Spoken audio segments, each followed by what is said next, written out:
విషయంలో మనందరికీ తెలుసు. చాలా దినాల నుంచి మరి తను సంఘ కమిటీలో పనిచేస్తూ ఉన్నాడు. దగ్గర 25 సంవత్సరాల పైన అవుద్ది. చాలా దినాల నుంచి కమిటీలో పనిచేస్తున్నాడు. కమిటీలో పనిచేస్తూ ఆయన ప్రతి ఒక్క పెద్దతో, ప్రతి ఒక్క సంఘ మెంబర్తో ఎవరితో ఏది మాట్లాడాలో అందరికీ చెప్పవలసింది అందరూ ఉండేటప్పుడు చెప్పేవాడు. ఎవరికి ఏది చెప్పాలో వాళ్ళకి పర్సనల్గా చెప్పేవాడు. అది నేను గమనించాను ఆయనలో.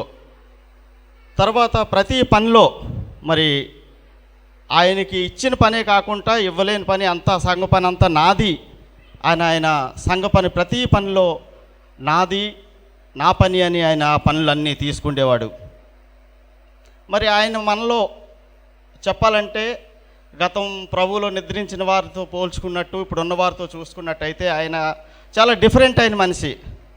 మరి నాకు తెలిసిన మట్టుకి ఆయన లాంటి మనిషి మరి గతంలో నిద్రించిన వారిలోనూ కూడా లేకపోవచ్చు, మరి ఇప్పుడున్న వారిలో కూడా లేకపోవచ్చు, ఇంకా ఫ్యూచర్లో కూడా అలాంటి వారు దొరుకుతారని మనము గ్యారంటీగా చెప్పలేం.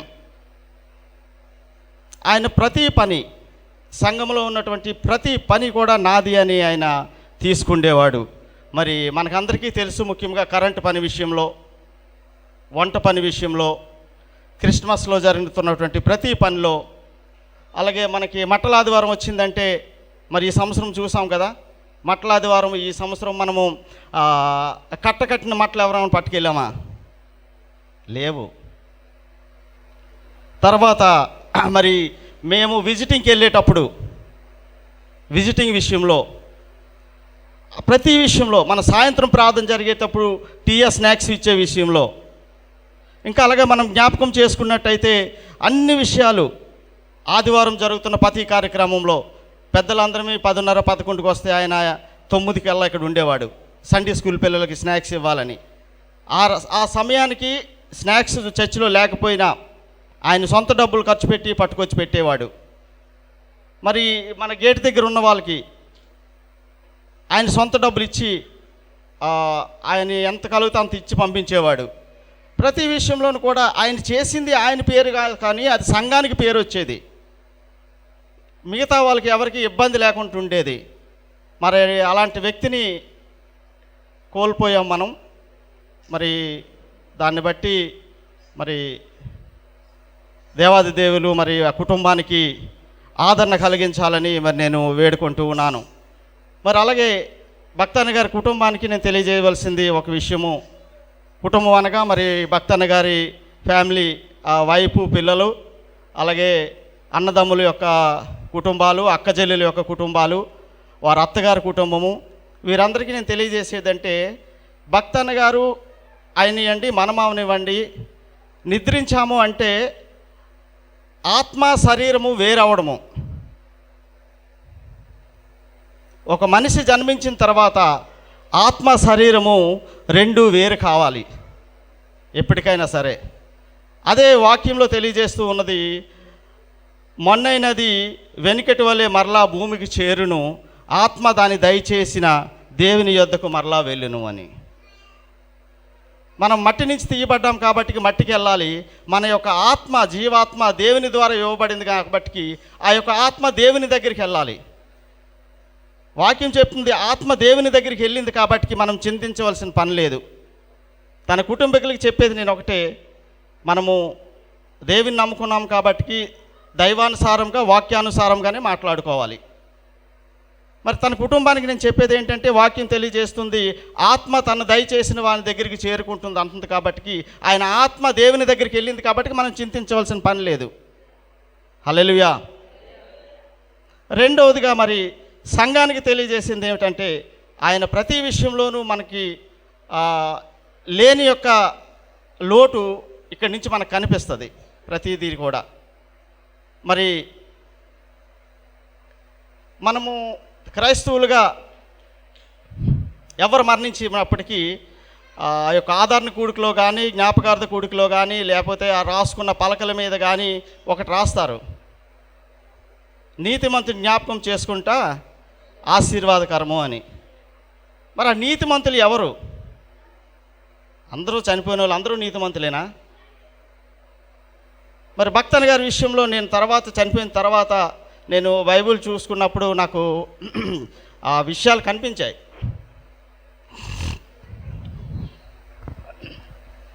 మరి నీతిమంతులు ఎవరు అన్నది ప్రతి ఆ యొక్క క్రిస్టియన్ యొక్క సమాధి మీద లేకపోతే మాట్లాడేటప్పుడు నీతిమంతులు జ్ఞాపకం చేసుకోవాలి, నీతిమంతులు జ్ఞాపకం చేసుకుంటూ ఆశీర్వాదం అని చెప్తూ ఉన్నారు. కానీ ఆ నీతిమంతులు అన్నవాళ్ళు ఎవరు? బైబిల్ తెలియజేస్తుంది ఏంటంటే, మాట ద్వారా లేదా క్రియల ద్వారా, రెండు విషయాలు, ఇంకా చాలా ఉన్నాయి.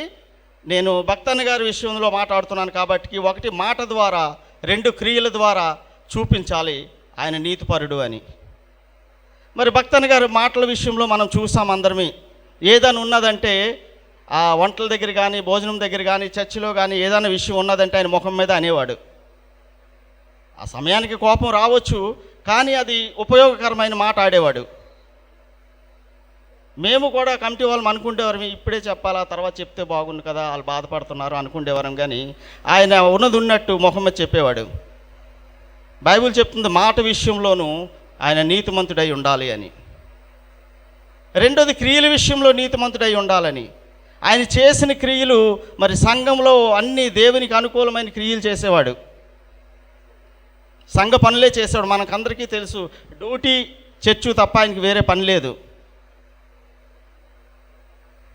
వేరే ఫ్రెండ్స్ లేరు. బయట కూడా సంఘస్థులే ఫ్రెండ్స్ ఆయనకి, బయట వాళ్ళు ఎవరు లేరు నాకు తెలిసిన మట్టుకి. డ్యూటీలో ఒకరిద్దరు ఉండొచ్చు, వాళ్ళకి కూడా ఈయన దేవుని కోసమే చెప్పేవాడని చెప్తారు.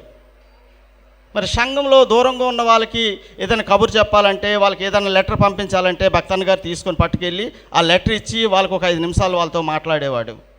అది ఆయన క్రియ. మరి మనం విజిటింగ్కి వెళ్ళామంటే, విజిటింగ్కి వెళ్ళే వాళ్ళకి అందరికీ తెలుసు, విజిటింగ్కి వెళ్ళామంటే అందరం బయటకు వచ్చిన తర్వాత ఆయన లోన్ నుండి ఆ కుటుంబీకులతో మాట్లాడేవాడు. అది ఆయన క్రియ, దేవుని యొక్క పని. దేవుని పని అనగా క్రియ. ఆ క్రియల్లో ఆయన మునిగి ఉండేవాడు. ఆయన మాటలోనూ కూడా నీతిపరుడుగా ఉన్నాడు, ఆయన క్రియల్లోనూ కూడా నీతిపరుడుగా ఉన్నాడు. హల్లెలూయా. మరి ఈ రెండు విషయాలను బట్టి మరి భక్తన్న గారు నీతిపరుడని నేను చెప్పగలను. మరి దీన్ని ఎంతమంది మీరు ఆమోదిస్తారో నాకు తెలియదు, కానీ ఆయన మాటలోను కూడా కరెక్ట్గా ఉండేది, ఆయన పనిలోను కూడా కరెక్ట్గా ఉండేది. మరి ఈ యొక్క కుటుంబీకులు ఈ విషయాలను గమనించి మీరు దుఃఖపడవద్దని, భక్తన్న గారిని బట్టి సంతోషించాలని నేను సంఘానికి, భక్తన్న గారి యొక్క కుటుంబాలకి నేను తెలియజేసుకుంటూ ఉన్నాను. మరి నీతిపరుడు, సంపూర్ణ నీతిపరుడు ప్రభు అయిన యేసుక్రీస్తు వారు. ఆమేన్. ఇంతటితో నేను ముగిస్తూ ఉన్నాను.